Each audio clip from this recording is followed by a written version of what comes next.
مساء الخير. خلينا معترفين على المبدأ ده.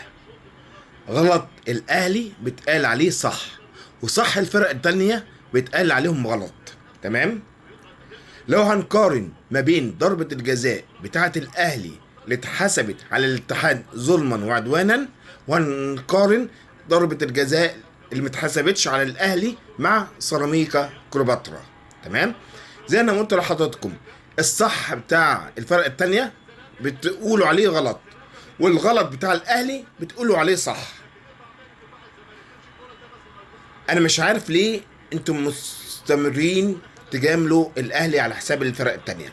انا طالع الفيديو ده مخصوص عشان ارد على حد سمعته في اليوتيوب بيقول لك لو انا اتظلمت، انا راجل اهلاوي اتظلمت كتير جدا، لو اتجاملت في الحته دي ما عنديش اي مشكله. فانا هقول له كلمه واحده: انتم اتجاملتوا ياما وبتتظلموا مره واحده يا اهلاويه، واعترفوا بالحق.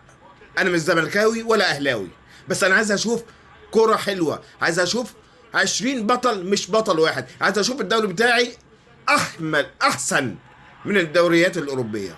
شكرا.